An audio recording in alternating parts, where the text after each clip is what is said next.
Hi everyone, welcome to Catalyst Education. So മക്കളെ, നിങ്ങൾ 13-ാം തീയതി നടക്കാൻ പോകുന്ന എക്സാമിന്റെ പ്രിപ്പറേഷനിലായിരിക്കും. സോ ഈ ഒരു വീഡിയോ അങ്ങനെയാണെങ്കിൽ നിങ്ങൾക്ക് ഉള്ളതാണ് കേട്ടോ. അതായത് ഈ ഒരു വീഡിയോയിൽ നമ്മൾ ഡിസ്കസ് ചെയ്യാൻ പോകുന്ന ടോപ്പിക്സ് നിങ്ങൾ പഠിച്ചു പോയിട്ടുണ്ടെങ്കിൽ മോർ ദാൻ 25 മാർക്ക് എന്തായാലും നിങ്ങൾക്ക് സ്കോർ ചെയ്യാൻ പറ്റും. അതായത് ഒരു 30-35 മാർക്കൊക്കെ നിങ്ങൾക്ക് സുഖമായിട്ട് സ്കോർ ചെയ്യാൻ പറ്റുന്ന ടോപ്പിക്സ് ആണ് നമ്മൾ ഡിസ്കസ് ചെയ്യാൻ വേണ്ടി പോകുന്നത്. അപ്പോൾ ഈ ടോപ്പിക്സ് ഒക്കെ നിങ്ങൾ പഠിച്ചിട്ടുണ്ടോ അല്ലെങ്കിൽ വിട്ടുപോയിട്ടുണ്ടോ എന്നുള്ളതൊക്കെ ഒന്ന് ഉറപ്പിക്കുക കേട്ടോ. സോ ഏതൊക്കെയാണ് ടോപ്പിക്സ് എന്നുള്ളത് നമുക്ക് നോക്കാം. സോ ഫസ്റ്റ് ടോപ്പിക് എന്ന് പറയുന്നത് classification of business. So first topic എന്ന് പറയുന്നത് ക്ലാസിഫിക്കേഷൻ ഓഫ് ഇൻഡസ്ട്രീസ് ആണ് കേട്ടോ. ക്ലാസിഫിക്കേഷൻ ഓഫ് ഇൻഡസ്ട്രീസ് നമ്മൾ പ്രൈമറി, സെക്കൻഡറി, ടേർഷ്യറി ഇൻഡസ്ട്രീസ് പഠിക്കുന്നുണ്ട്. അതിൽ തന്നെ പ്രൈമറിന്റെ അണ്ടറിൽ വീണ്ടും ക്ലാസിഫിക്കേഷൻ, എക്സ്ട്രാക്റ്റീവ്, ജനറ്റിക് എന്ന് പറഞ്ഞ് പഠിക്കുന്നുണ്ട്. അതുപോലെ തന്നെ സെക്കൻഡറി ഇൻഡസ്ട്രിയിലും വീണ്ടും ക്ലാസിഫിക്കേഷൻ നമ്മൾ പഠിക്കുന്നുണ്ട്.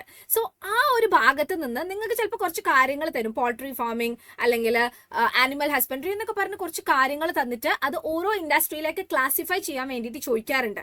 അങ്ങനെ ചോദിക്കുകയാണെങ്കിൽ ഒരു 3 മാർക്കിനാണ് ചോദിക്കാറുള്ളത്. അല്ലെങ്കിൽ നിങ്ങൾക്ക് ക്ലാസിഫിക്കേഷൻ ഓഫ് ഇൻഡസ്ട്രീസ് എക്സ്പ്ലെയിൻ ചെയ്യൂ എന്ന് പറഞ്ഞ് തന്നെ ചോദിക്കാറുണ്ട്. അങ്ങനെ ചോദിക്കുമ്പോൾ നമുക്കത് 4 മാർക്കിനും 5 മാർക്കിനും ഒക്കെ ചോദിക്കാറുണ്ട്. സോ ആ ഒരു ടോപ്പിക് ഒരിക്കലും വിട്ടുപോകരുത്. ദെൻ നെക്സ്റ്റ് നമുക്ക് ചോദിക്കാൻ ചാൻസ് ഉള്ള ഒരു ടോപ്പിക്കാണ് basic factors to be considered starting a business. ഒരു ബിസിനസ് സ്റ്റാർട്ട് ചെയ്യുന്ന സമയത്ത് നമ്മൾ ശ്രദ്ധിക്കേണ്ടതായിട്ടുള്ള ഒരു ടോപ്പിക്കാണ്. കുറേ പോയിന്റ്സ് നമ്മൾ അതിൽ പഠിക്കുന്നുണ്ട്. അത് 5 മാർക്കിനാണ് നമ്മളോട് ചോദിക്കാറുള്ളത്. ഷോർട്ടസ്റ്റ് ആയിട്ട് ചോദിക്കുന്ന ഒരു ടോപ്പിക്കാണ്. സിമ്പിൾ ആയിട്ടുള്ള കാര്യങ്ങളുമാണ്. സോ നോട്ട് ചെയ്ത് വെക്കണം. എക്സ്പ്ലെയിൻ ചെയ്യാനും വേണ്ടിയിട്ടും പഠിച്ചു വെക്കുക. പിന്നെ വരുന്നതാണ് മക്കളെ partnership deed and it's contents. Partnership deed അത് എന്താണ്, അതിന്റെ അതുപോലെ അതിൽ വരുന്ന കണ്ടന്റ്സ് എന്തൊക്കെയാണ് എന്നുള്ളത് 3 മാർക്കിന് ചോദിക്കാറുണ്ട്. അതുപോലെ തന്നെ 4 മാർക്കിനും ചോദിക്കുന്ന ഒരു ടോപ്പിക്കാണ്. പിന്നെ വരുന്നതാണ് ഡിഫറെന്റ് ഫോംസ്. ഡിഫറെന്റ് ഫോംസ് എന്ന് പറഞ്ഞാൽ different forms of business organisation. അതായത് നമ്മൾ സെക്കൻഡ് ചാപ്റ്ററിൽ പഠിക്കുന്നുണ്ട് ഡിഫറെന്റ് ഫോംസ് ഏതൊക്കെയാണ്. നമുക്ക് sole proprietorship, partnership, joint stock company, അതുപോലെ കോപ്പറേറ്റീവ് സൊസൈറ്റി, HUF, ഇങ്ങനെ 5 ഫോംസ് ഓഫ് ബിസിനസ് ഓർഗനൈസേഷനെ കുറിച്ച് നമ്മൾ ആ ഒരു ചാപ്റ്ററിൽ പഠിക്കുന്നുണ്ട്.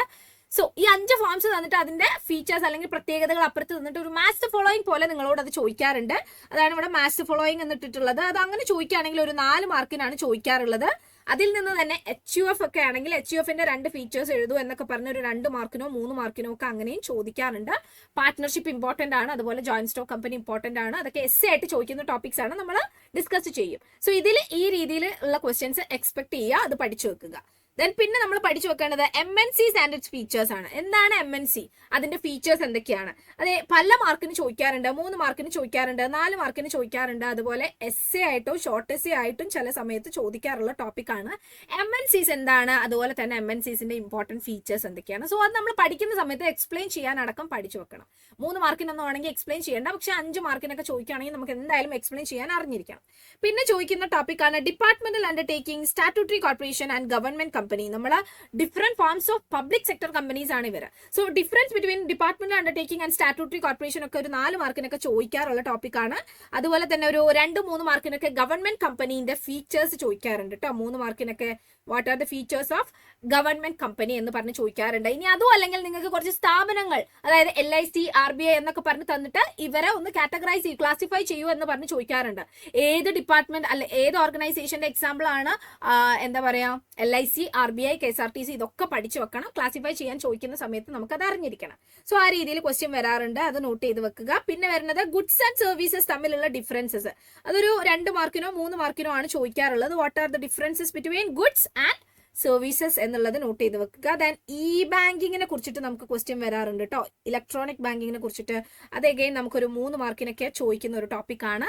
പിന്നെ വരുന്നത് എന്താണ്, difference between traditional business and business. Electronic ബിസിനസ്സും ട്രഡീഷണൽ ബിസിനസ്സും തമ്മിലുള്ള ഡിഫറൻസസ് ആണ്. അത് നമ്മളോട് 3 മാർക്കിന് ചോദിക്കാറുണ്ട്, 4 മാർക്കിനും ചോദിക്കാറുണ്ട്. സോ നോട്ട് ചെയ്ത് വെക്കണം.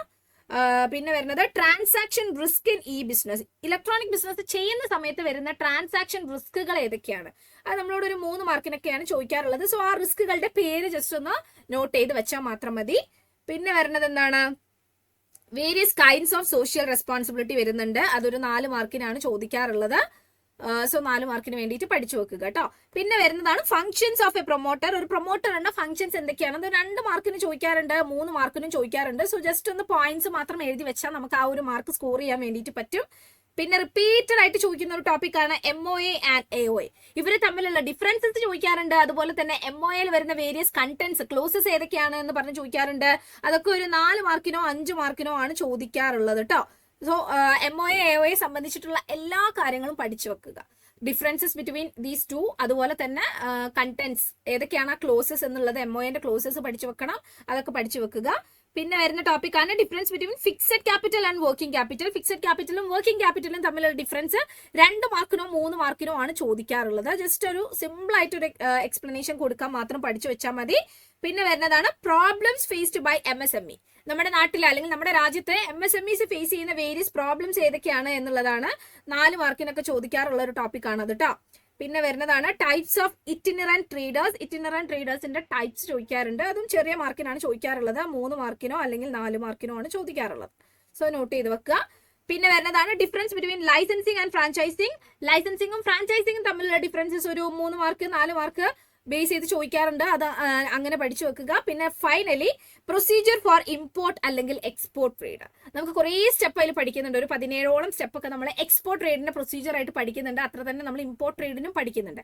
സോ ജസ്റ്റ് ഒന്ന് പോയിന്റ് ഔട്ട് ചെയ്ത് എഴുതാൻ മാത്രം പഠിച്ചാൽ മതി. ചിലപ്പോൾ അത് മൊത്തം എഴുതാൻ വേണ്ടി ചോദിക്കാറില്ല, നിങ്ങളോട് ചിലപ്പോൾ ഒരു 6 സ്റ്റെപ്പ് എഴുതുമോ എന്നൊക്കെ പറഞ്ഞാണ് ചോദിക്കാറുള്ളത്. നമുക്കതൊരു 3 മാർക്കിന് 4 മാർക്കിനൊക്കെയാണ് മാക്സിമം ചോദിക്കാറുള്ളത്. സോ നമുക്കത് അത്രയും ചോദിക്കാറില്ല, എന്നാലും ജസ്റ്റ് ഒന്ന് നോട്ട് ചെയ്ത് വെക്കുകയാണെങ്കിൽ ചോദിച്ചു കഴിഞ്ഞാൽ നമുക്ക് ഫുള്ളായിട്ട് എഴുതാൻ വേണ്ടിയിട്ട് പറ്റും.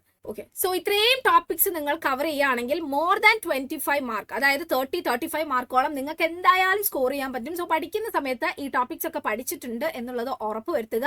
All the very best. എല്ലാവർക്കും എക്സാമിന് നല്ല രീതിയിൽ എഴുതാൻ പറ്റട്ടെ എന്ന് ആശംസിക്കുന്നു. Thank you so much.